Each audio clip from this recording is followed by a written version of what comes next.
Gold trusted gold buyers తాకట్టులో ఉన్న బంగారాన్ని విడిపించి ఈ రోజు ఉన్న మార్కెట్ ధరకే కొనబడును. మరిన్ని వివరాలకు సంప్రదించండి 7771077720. హాయ్ హలో నమస్తే, welcome to RTV. Kantara chapter 1 so ఈరోజు గ్రాండ్గా రిలీజ్ అయింది.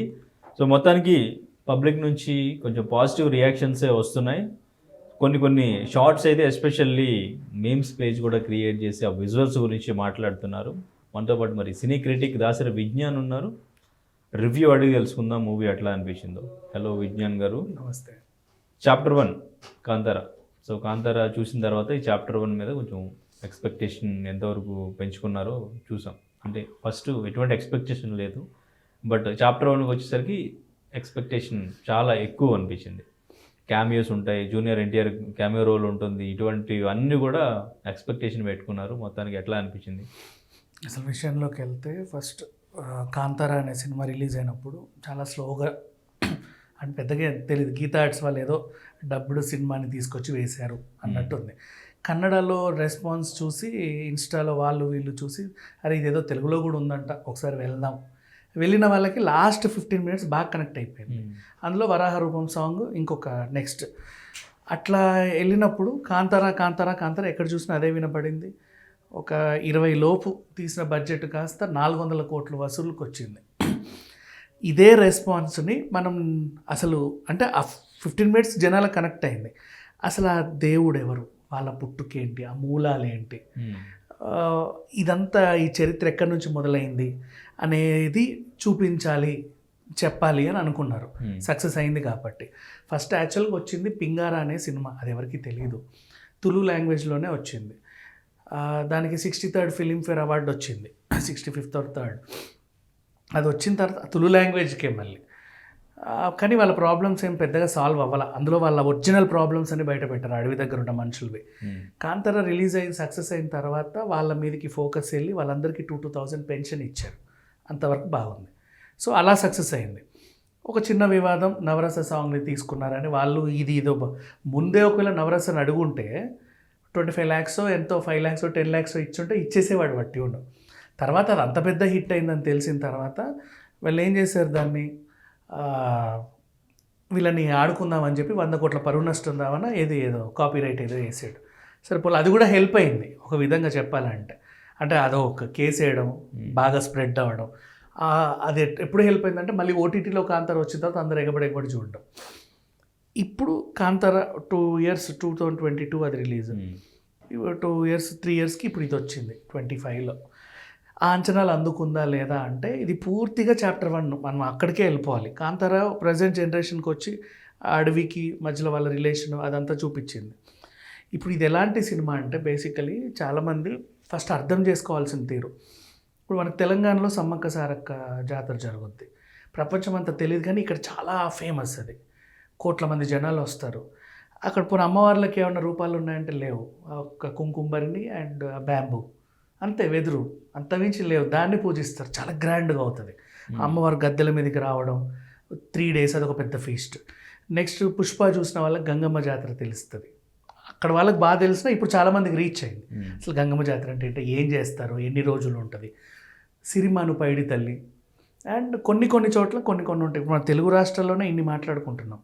అట్లాంటిది ఇండియా మొత్తంలో ఎక్కడెక్కడో మారుమూల ప్రాంతాల్లో చాలామంది తెగలు కానీ, అడవి బిడ్డలు కానీ, కొంతమంది గిరిజనులు వాళ్ళంతా కలిసి కొన్ని జాతరలు చేసుకుంటూ ఉంటారు, కొన్ని దేవుళ్ళని కొలుస్తూ ఉంటారు. వాళ్ళకి చాలా పవర్ఫుల్గా కొలుస్తారు. అట్లాంటి అంటే ఇప్పుడు ఫేమస్ సినిమాలు మనకు తెలుసు. ఇప్పుడు తిరుమల తిరుపతి అనుకో, మనకి అన్నమయ్య వచ్చింది తెలుసు, శ్రీరామదాసు వచ్చింది తెలుసు, ఇట్లాంటివి అందరికీ తెలుసు. కానీ కొన్ని తెలియదు. ఇప్పుడు దేవిపుత్రుడు ద్వారక చుట్టూ తిరిగింది, అదొక హిస్టరీ. అండ్ నెక్స్ట్ ఈ సినిమాలో జనాలకు కనెక్ట్ అయ్యేలా తీయాలంటే దైవ బలాన్ని చూపించాలి. సినిమాటిక్గా తీయాలంటే ఫస్ట్ దైవ బలం, దాని శక్తి చూపించిన తర్వాత ఎవడో ఒకడు దాన్ని వశం చేసుకోవడానికి వస్తాడు. కమర్షియల్ సినిమాలో కమర్షియల్గా ఉంటాయి. ఇప్పుడు ఒక వస్తువుకు పవర్స్ ఉన్నాయనుకో, ఆత్మలింగంలో అంజి, మిరాయి లేకపోతే హనుమాన్, నాకు అది కావాలి అనే వాళ్ళు ఒకరు ఉంటారు. అట్లా కమర్షియల్ సినిమాలు వెళ్ళిపోతాయి. నెక్స్ట్ ఇది ఈ డివోషనల్ సినిమాలను చూపించాలంటే కూడా దేవతలు రాక్షసులు ఎప్పుడూ ఉంటారు. అప్పుడే సినిమాటిక్గా మనం దాన్ని ఆ ఫీస్ని ఎంజాయ్ చేయగలం. వీళ్ళు కూడా అదే మూలం ఎంచుకున్నారు. ఎక్కడ ఈశ్వరుని పూదోట అనే ఒక ఏరియాలో, అది చాలా పవర్ఫుల్ ఏరియా, ఈశ్వరుడికి చాలా అత్యంత ప్రీతిపాత్రమైన ఏరియా. అక్కడ కూడా అంత మంచి ఏరియా కాబట్టి అరుదైన వనమూలికలు, మొక్కలు, మసాలాలు అవన్నీ ఉంటాయి, అక్కడే పండుతాయి. అది వాళ్ళకి జీవనాధారంలా మారుతాయి కొంతమందికి. ఆ ప్రదేశం ఎందుకు అంత చక్కగా పచ్చగా ఉంది అంటే ఒక పవర్ఫుల్ గాడ్ ఉన్నాడు అక్కడ. ఒక రాయి రూపంలో నీళ్ళలో దొరికింది, దాన్ని దేవుడిలాగా భావించి ప్రతిష్ఠ చేసి పూజలు చేసుకుంటున్నారు, వాళ్ళ నమ్మకం. అంత పవర్ఫుల్ ఏరియా.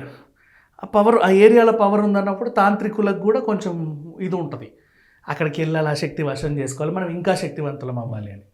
అలా తాంత్రికుల కన్ను దాని మీద పడ్డం, వాళ్ళ ప్రదేశానికి వెళ్ళలేకపోవడం. ఇప్పుడు మేము వెళ్ళలేకపోవడం, కానీ వాళ్ళ టార్గెట్ అదే, నేను వెళ్ళలేను, కానీ అది కావాలంటే ఏం చేయాలి, అక్కడి నుంచి దాన్ని బయటికి తీయగలగాలి. అలా వీళ్ళు ఎంచుకున్న మార్గం వేరు. బయటికి తీసిన తర్వాత దైవాన్ని బంధించి వాళ్ళకి కావాల్సింది చేసుకునే క్రమంలో ఖచ్చితంగా కాపాడడానికి హీరో లాంటి వాడు ఒకడు ఉంటాడు కాబట్టి దాన్ని ఛేదించి మళ్ళీ యథాస్థానంలో విగ్రహాన్ని తీసుకెళ్ళి పెట్టాలి. ఇట్లాంటి సినిమాలు బోల్డ్ వచ్చాయి. కాకపోతే ఏంటంటే ఆ ట్రీట్మెంట్ విధానం వల్ల దాని సక్సెస్ అనేది ఉంటుంది సినిమాకి. అన్ని సినిమాలు ఇలాగే ఉంటాయి. ఇప్పుడు ఇది కూడా ఇంతే, చెడుని జయించి మంచి గెలవాలి, లాస్ట్కి దైవబలం వాళ్ళకి వీళ్ళకి దొరకకుండా కాపాడి యథాస్థానంలో చేర్చాలి. మనుషులు చేయలేరు, ఇంకా వల్ల కాదు, చేదాటిపోయిందంటే దేవుడే దిగుతాడు. చాలా సినిమాల్లో, అమ్మోరు లాంటి సినిమాలు కూడా గతంలో చూసాం కదా, మనుషులు కాబట్టి సాక్షాత్ దేవుడే వచ్చి కాపాడుకొని వెళ్ళిపోతాడు. ఇట్లాంటి సిట్యువేషన్ని వీళ్ళు ఎంచుకున్నారు, నెంబర్ 1. నెక్స్ట్ దానికి నిజంగా ఒక చరిత్ర ఉంది వాళ్ళ ప్రదేశంలో. చిన్నప్పుడు కూడా మొన్న ఎన్టీఆర్ కూడా ఒక మాట అన్నాడు ఫంక్షన్లో, మా అమ్మగారి ప్రాంతం అది పంజుర్లి దేవుడు, ఇవి చూడాలనుకుంటే రిషబ్ శెట్టి దగ్గరుండి తీసుకెళ్ళాడు. రిషబ్ అక్కడే పెరిగారు కాబట్టి అదంతా బాగా తెలుసు. ఇప్పుడు నువ్వు చూడు, ములుగు జిల్లాల వాళ్ళని తీసుకొచ్చి సమ్మక్క సారక్క చరిత్ర చెప్పిన చిలకల గుట్ట గురించి ఎంత కథ చెప్తారు వాళ్ళు, బోల్డ్ అని కథలు చెప్తారు, వాళ్ళకి అవి తెలుసు. సో ఆ ప్రాంతం నుంచి వచ్చిన రిషబ్ శెట్టి దాన్ని ఇంకా బాగా తీయగలిగాడు, బాగా ప్రజెంట్ చేయగలిగాడు. అలా ఒక 15 minutes ఒక సినిమాలో చూపిస్తేనే అందరికీ అటాచ్ అయింది. తర్వాత కూడా కాంతార తర్వాత ఆ గెటప్లో నిజంగా పంజుర్లి వాళ్ళు ఉన్న వాళ్ళ ఎన్ని వైరల్ అయ్యాయి షార్ట్స్. అట్లా ఇప్పుడు ఆ మూలాలకు తీసుకెళ్ళగలిగారు. ఇప్పుడు మనకి ఉన్న ఏంటంటే ఎక్స్పెక్టేషన్స్ ఏం పెట్టుకోవద్దు. ఇప్పుడు రామదాస్కైనా అన్నమయ్యకైనా దేనికైనా సరే మనకు ఆ కథ, ఆ దైవత్వం తెలుసుకోవడానికి వెళ్ళాలి, అది పండిందా లేదా చూడాలి. ఏవో ఎక్స్పెక్టేషన్స్ అయితే దీనికి పెట్టుకోవాల్సిన అవసరం లేదు. నిజంగా వీళ్ళు కూడా అలాగే వచ్చారు జనాలు, అక్కడ ఉంది కనెక్ట్ చేయగలిగారు, నిజంగా చేయగలిగారు. చూపించిన కాసేపులో ఆ ప్రదేశానికి నేను తీసుకెళ్ళగలి, అంత నీ చుట్టుపక్కలే జరుగుతుందన్న ఫీల్ కలిగితే అవతార్ లాంటి సక్సెస్సే వస్తుంది. అవతార్ కూడా అంతే కదా, ఒక కొత్త ప్రపంచాన్ని సృష్టించడం, అందులోకి నిన్ను తీసుకెళ్ళడం, వాటి ఆ ఎమోషన్స్కి నీకు కనెక్ట్ చేయడం. కానీ ఇక్కడ ఇదేంటి, అవతార్ అన్న వారు సృష్టించిన స్టోరీ, ఇప్పుడు సలార్ లాంటి ప్రదేశాలు వాళ్ళు సృష్టించిన స్టోరీ, కానీ ఇక్కడ ఇట్ వాజ్ హ్యాపెండ్ రియల్లీ, దాన్ని వీళ్ళు చరిత్ర చెప్పాలనుకున్నారు కాబట్టి అది అలా పండింది. నౌ నటీనటుల పర్ఫార్మెన్స్, కథ ఇంతే, ఏ కథ అయినా సరే ఇట్లాంటి సినిమాలు ఇలాగే ఉంటాయి. మళ్ళా పర్ఫార్మెన్స్ గురించి వస్తే రిషబ్ శెట్టి, ఇప్పుడు ఆయన డైరెక్టర్గా ఇంకో యాక్టర్ని పెట్టి తీయాలనుకో, ఇలాంటివి కష్టం, చాలా కష్టం. ఎందుకంటే ఆ పూనకం వచ్చినప్పుడు మనిషి ఎలా చేయాలనేది అక్కడున్న వాళ్ళకే తెలుస్తుంది. ఇప్పుడు సేమ్ మళ్ళీ ఈ సమ్మక్క సారక్క జాతర లాంటివి లేదా మన బోనాలు కానీ సిగం వచ్చేటప్పుడు ఆ ఫీలింగ్ వాళ్ళ చేత చేపిస్తేనే పర్ఫెక్ట్గా పండుద్ది, మిగతా వాళ్ళకి అంత యాప్ట్గా ఉండదు, ఆ ఫీల్ రాదు. కానీ రిషబ్ అలా ఇంకొకరితో చేయించినా అది గ్రేటే, కానీ తనే చేశాడు. అండ్ కెమెరా యాంగిల్స్లో కూడా తను మానిటరింగ్ చేసుకుంటూ తనే యాక్ట్ చేయాలి as a director and actor. చాలా కష్టమైన పని ఇది, అసలు అలా చేయడం చాలా గ్రేట్. ఇప్పుడు ఫర్ ఎగ్జాంపుల్ కొమరం భీముడోలో ఎన్టీఆర్ పర్ఫార్మెన్స్, ఒక డైరెక్టర్ దాన్ని చిత్రీకరించాడు కాబట్టి అంత పండింది. నిజంలో మహేష్ బాబు అమాయకంగా ఉండి ఒక్కసారిగా అగ్రెసివ్ అవ్వాలి, ఓ డైరెక్టర్ మానిటరింగ్ చేస్తున్నాడు కాబట్టి హీ డిడ్ దట్. అట్లా కొన్ని సినిమాలు కొంతమంది ఆర్టిస్టులు, బట్ ఇక్కడ ఏంటి, తనే చేసుకోవాలి, తనే నటించాలి, చాలా కష్టం, but he did that. Next మళ్ళీ మిగతా ఆర్టిస్టులు అందరికీ ఇంపార్టెన్స్ ఉంది, ప్రతి క్యారెక్టర్కి ఇంపార్టెన్స్ ఉంది. అన్ని కొత్త మొహాలే, మనకు తెలియదు, కానీ ఆ ప్రపంచంలోకి తీసుకెళ్ళి వాళ్ళని పరిచయం చేసి ఆ ఎమోషన్ కనెక్ట్ చేసి వాళ్ళకి బాధేస్తే మనకు బాధ అనిపించి వాళ్ళు నవ్విపిస్తే మనము నవ్వి అట్లా ట్రావెల్ అయిపోయింది కథ అంతా. నెక్స్ట్ టెక్నికల్ ఆస్పెక్ట్స్ గురించి మాట్లాడుకుంటే మళ్ళీ డైరెక్టర్ గురించి మాట్లాడుకోవాలి. ఇది ఇట్లాంటివి తీయడం కత్తి మీద సాము లాంటివి, ఇట్లాంటి ప్రాజెక్ట్స్, కానీ బాగా తీయగలిగాడు, అందులో నటిస్తూ చేయగలిగాడు. అండ్ నెక్స్ట్ మ్యూజిక్, ఇప్పుడు డివోషనల్ టచ్ ఉన్న ప్రతి సినిమాకి ఇప్పుడు జై హనుమాన్ అయినా ఏదో మిరా అయినా వాట్ ఎవర్ నీకు ఆ ఫీలింగ్ రావాలంటే ఖచ్చితంగా మ్యూజిక్ నెక్స్ట్ లెవెల్లో ఉండాలి. అన్నమయ్య అయినా రామదాస్ అయినా నీకు ఆ పాటల వల్ల ఆ బ్యాక్గ్రౌండ్ మ్యూజిక్ వల్ల నీకు ఆ తన్మయత్వం రావాలి ఒంట్లో. ఆ ఫీలింగ్ని నింపడం ఈ మ్యూజిక్ డైరెక్టర్ పని. నింపాడంటే పర్ఫెక్ట్గా నింపాడు. అండ్ సాంగ్స్ కూడా చాలా బాగున్నాయి. నెక్స్ట్ కెమెరా పనితనం. ఒక కొత్త ప్రపంచం సృష్టించినప్పుడు మనల్ని అందులోకి తీసుకెళ్ళగలగాలి అంటే కెమెరా వర్క్ చాలా గ్రేట్గా ఉండాలి. నిజంగా తీసుకెళ్ళి సినిమా మొదలైన 3-4 నిమిషాల్లో మనం ట్రావెల్ అయిపోతాం. నైట్ విజువల్స్ చాలా బాగున్నాయి. అండ్ నైట్ నుంచి డేకి వచ్చే విజువల్స్ ఉన్నాయి చూడు, జాము వేళ లైట్లో ఆ విజువల్స్ చాలా బాగున్నాయి. డే లైట్ విజువల్స్ చాలా బాగున్నాయి. అడవిలో ఉన్న ఫీలింగే వచ్చింది. అండ్ నిర్మాణ విలువలు, ఇట్లాంటి సినిమాకి ప్రాణం పెట్టి ప్రతి పైసా అక్కడ కనబడింది. వాళ్ళు వేసిన సెట్, ఇప్పుడు రథం వచ్చేటప్పుడు జరిగిన డ్యామేజ్, సన్నివేశాలన్నీ కూడా యుద్ధం బ్యాక్గ్రౌండ్ కానీ ఏవైనా సరే చాలా న్యాచురల్గా రియలిస్టిక్గా చూపించారు. ప్రధాన బలం మళ్ళీ టెక్నికల్ ఆస్పెక్ట్లో విఎఫ్ఎక్స్. ఇట్లాంటి సినిమాలకి అన్నీ బాగున్నా విఎఫ్ఎక్స్ ఎక్కడో చిన్నగిదైనా మనిషి సాటిస్ఫై అవ్వడు. ఎందుకంటే ఇప్పుడున్న టెక్నాలజీ అలాంటిది. ఇప్పుడు iPhone 17 రాగానే ఫస్ట్ కెమెరానే నొక్కుతాడు. ఏ ఫోన్ తీసుకున్నా ఎలా ఉంది ఏమేమి చేసి చూస్తాడు. అంటే మనిషి మైండ్ అంత డెవలప్ అయిపోయింది ఏఐ వచ్చిన తర్వాత. అట్లాంటి వాడికి విజువల్ కన్విన్సింగ్గా లేకపోతే ఎక్కడో డిసప్పాయింట్ అవుతాడు. అగ్ని కణికలు కూడా ఎంత న్యాచురల్గా వచ్చాయి చూసావా విఎఫ్ఎక్స్లో, అంత పర్ఫెక్ట్గా ఉన్నాయి. ఇట్లా అన్నప్పుడు కూడా చిన్న అగ్ని కణికలు కూడా అది ఏదో క్రియేటెడ్లా లేదు, గ్రీన్ మ్యాట్ బ్లూ మ్యాట్ ఎఫెక్ట్లా లేవు, చాలా న్యాచురల్గా వచ్చాయి. సో విఎఫ్ఎక్స్ కూడా కన్విన్సింగ్గా ఉంది. ఓవరాల్గా చెప్పాలంటే కాంతార ఇదో కొత్త ప్రపంచం. నువ్వు ఒక్కసారి దాంట్లోకి ట్రావెల్ చేయగలిగితే నిన్ను చుట్టిపడేస్తుంది, కట్టిపడేస్తుంది. మొత్తం ప్రపంచం అంతా చుట్టి చూపిస్తుంది, కట్టిపడేస్తుంది. అండ్ చిన్న పిల్లల నుంచి పెద్దవాళ్ళ వరకు చూపించాల్సిన సినిమా ఇది. అంటే యుద్ధాలు ఉన్నాయి, రక్తపాతాలు ఉంటాయి, తలలు దిగుతాయి, ఎట్లా చిన్న పిల్లలు అనుకుంటావు కదా. బాగా గమనించు, దేవతలు దయ్యాలు ప్రతి సినిమాలోనూ ఖచ్చితంగా లాస్ట్లో దేవత వచ్చి నరకాల్సిందేగా ఎవరినైనా. అది ఎట్లా అంటే ఇప్పుడు మనం సెలబ్రేట్ చేసుకునే పండుగలు, దివాళీ కూడా అంతే కదా. సో అదే తెర మీద చూపిస్తున్నారు అంతే. చెడుని గెలిచి మంచి నిలబడాలి ఓవరాల్గా కాన్సెప్ట్. అది కన్విన్సింగ్గా ఉందా లేదా అంతే. పిల్లల నుంచి పెద్దవాళ్ళకు అందరూ చూడదగ్గ సినిమా కాంతార. చాప్టర్ 2 లెజెండ్ అన్నాడు. అంటే యాక్చువల్గా ఫస్ట్ కాంతారాని ఇంకా మర్చిపోండి, ప్రీక్వెల్లో మళ్ళీ పార్ట్ 2 వస్తుంది. ఆయన మాయమయ్యాడు, తర్వాత మళ్ళీ ఆ పిల్లోడు అక్కడికి వచ్చి ఏంటి చరిత్ర, అప్పుడు అది లోయ, ఇప్పుడు అది మూతబడింది. ప్రజెంట్ జనరేషన్కి వచ్చారు. ప్రజెంట్ జనరేషన్లో వాళ్ళ నాన్న బై బర్త్ నుంచి అండ్ అంతకుముందు జరిగిన స్టోరీ, తర్వాత మళ్ళీ మనం కాంతారం చూసిన రిషబ్ శెట్టి వరకు రావాలి. ఆ పార్ట్ ది లెజెండ్ మోస్తాడు అంతే. రైట్. సో అంటే యాక్చువల్ నాకు కూడా ఫస్ట్ ఆ రథం సీన్ ఒకటి చాలా బాగా తీశారు అనిపించింది. ఇంటర్వెల్ బ్యాంక్, ఆ ఇంటర్వెల్లో వచ్చే ఆ జంతువులు అవి బాగా హాలీవుడ్ స్టాండర్డ్స్ అనిపించింది. ఎగ్జాక్ట్లీ. సెకండ్ హాఫ్లో కన్విన్సింగ్గా ఉంది. సెకండ్ హాఫ్లో కాంతార పూనకం వచ్చిన పర్ఫార్మెన్స్. అండ్ ఒకటి గుర్తుపెట్టుకోవాలి, శివుడికి సంబంధించిన శక్తి ఎక్కడున్నా సరే ఖచ్చితంగా అగోరా టైప్ ఆఫ్ పీపుల్, తాంత్రిక విద్యలు తెలిసినటువంటి పీపుల్ దాన్ని వశం చేసుకోవడానికి వస్తూ ఉంటారు. అది ఎక్కడైనా సరే దాన్నే వాళ్ళు ఇక్కడ చూపించారు. ఇది జరిగింది ఎప్పుడో, మళ్ళీ ఆ మూలాలే ఇప్పుడు ప్రజెంట్ కర్ణాటకలో ఇప్పుడున్న టెంపుల్స్, వాటి చరిత్ర చెప్పారు మనకి. సో ఇది జరిగిన చరిత్ర, దీన్ని ఏదో అంచనాలు పెట్టుకొని వెళ్ళొద్దు, వాళ్ళు ఏం చెప్పాలా. అంటే హీరోయిన్ కూడా గ్లామర్కి వాడకుండా ఒక మంచి క్యారెక్టర్, నాకు ఆ క్యారెక్టరైజేషన్ చాలా సీరియస్లీ. నేను మళ్ళీ కథ చెప్తాను, ఎవడని తిడతాడేమో, నా ఉద్దేశం సినిమా చూడమని, అదొకటి గుర్తుపెట్టుకోండి. ఇక్కడ విషయం ఏంటంటే ఆ తాంత్రికులకు అక్కడ ఉన్న ఆత్మలింగం, శివలింగం కావాలి, సంథింగ్ ఆ దైవబలం కావాలి.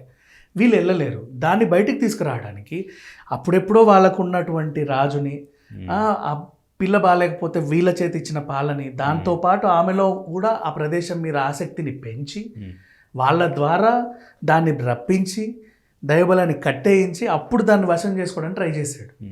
కానీ అప్పటికి ఇట్లాంటి సినిమాలు తెలిసిందే, లాస్ట్కి హీరో చేదాటిపోతే ఇక దేవుడే దిగి రావాలి అంతే. ఏ సినిమా అంతే కదా.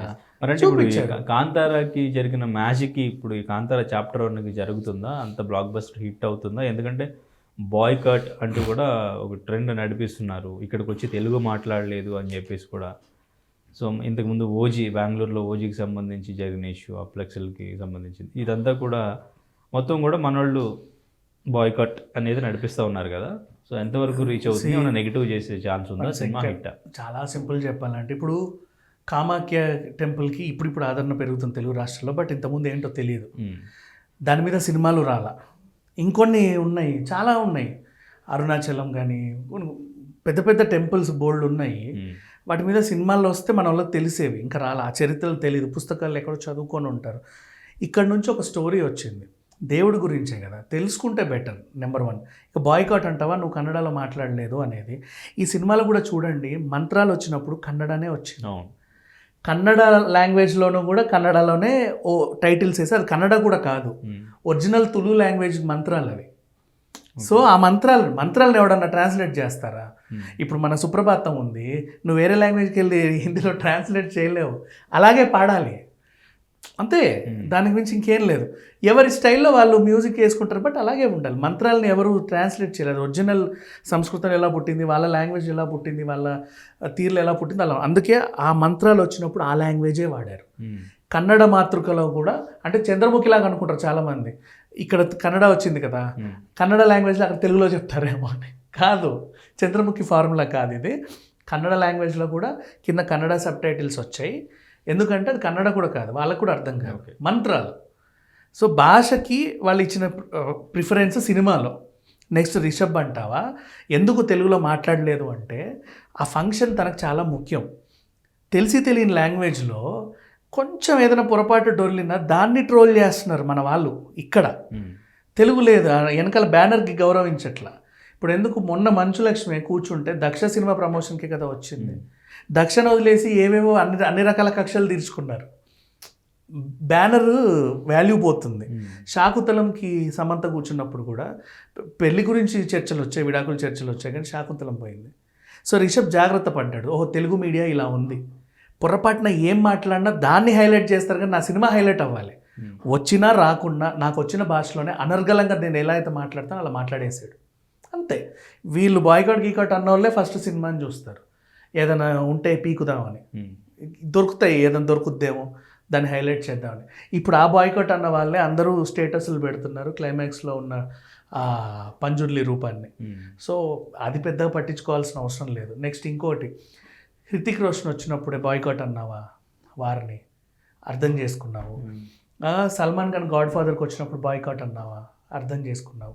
బ్రహ్మాస్త్రకి రణ్వీర్ వచ్చినప్పుడు కానీ షారుఖ్ వచ్చినప్పుడు కానీ బాయ్కాట్ అనలేదే. ఈయననే ఎందుకు అన్నారు అంటే వీళ్ళ సైడు వాళ్ళ భాషను ఎక్కువ గౌరవిస్తారు. లాస్ట్ టైం కొన్ని చిన్న చిన్న వివాదాలు అయ్యాయి. మరి నువ్వెందుకు ఇక్కడికి వచ్చి అంటే ఒక అక్షపూరితమైందే తప్పితే అంతమించి ఏం లేదు. బట్ ఇది సినిమాకి ఏం ఎఫెక్ట్ కాదు. సినిమా నిజంగా చాలా బాగుంది. కలెక్షన్ కూడా మంచి కలెక్షన్ వచ్చే ఛాన్స్ ఉందా అంటే నేను కూర్చున్నప్పుడు అయితే హాఫ్ ఆక్యుపెన్సీ ఉంది. బికాజ్ నేను మార్నింగ్ 8కి వెళ్ళా, పండగ పూట, పొద్దున్న అందరు గుళ్ళకి వెళ్తున్నారు. టాక్ బాగుంది కాబట్టి మేబీ ఇంకా వస్తూ ఉంటారేమో, ఉంటుంది. ఇలాంటి సినిమాలు ఇప్పుడు కాంతార లాగా 400 కోట్లు 500 కోట్లు కలెక్ట్ చేస్తారు. వసూల సంగతి నాకు తెలియదు, మేబీ వస్తాయి. ఎందుకంటే స్లోగా కనెక్ట్ అయిపోతే అందరూ వస్తాయి. ఇప్పుడు మహావతార్ నరసింహ అయినా అంతే, ఫస్ట్ డే ఎవరికి తెలియదు. కాంతార పార్ట్ 1 కూడా ఫస్ట్ డే ఎవరికి తెలియదు. వాళ్ళు వీళ్ళు చెప్తుంటే చూసి హిట్ చేశారు. ఇది కూడా అంతే, మెల్లిమెల్లిగా లాంగ్ రన్, అంటే లాంగ్ రన్ స్కోప్ ఉన్న సినిమాలు ఇవి. ఓకే, రేటింగ్ ఎంత అవుట్ ఆఫ్ 5? ఇట్లాంటి సినిమాలకి 5/5. దీంట్లో ఏం మిస్టేక్స్ లేవు. చరిత్ర అని చెప్పిన సినిమాకి నువ్వు మళ్ళీ ఎందుకు కొత్త కమర్షియల్ హంగులు చేసి, ఇప్పుడు సలార్లో నువ్వు ప్రపంచాన్ని సృష్టించావు, కన్విన్సింగ్గా ఉందా లేదా అనేది మాట్లాడతావు. అవతార్ నువ్వు సృష్టించావు, కన్విన్సా లేదా అని. ఇది ఆల్రెడీ ఉన్న చరిత్రని వాళ్ళు చెప్పే ప్రయత్నం చేశారు. చరిత్రకి రేటింగ్ ఇవ్వడం ఏంటి? సో 5/5, నో మిస్టేక్స్, పర్ఫెక్ట్గా తీశాడు, అన్నీ బాగున్నాయి. Thank you. తెలుగులో న్యూస్ కి ఫాస్టెస్ట్ యాప్ ఇప్పుడు టోటలీ న్యూ అవతార్లో. జస్ట్ 5 seconds లో కంప్లీట్ న్యూస్, సోషల్ మీడియాలో ట్రెండ్స్ కి one stop solution, live TV app, voice search option తో ఇప్పుడే డౌన్లోడ్ చేయండి లేదా అప్డేట్ అయిపోండి. యాప్ లింక్ డిస్క్రిప్షన్ లో ఉంది.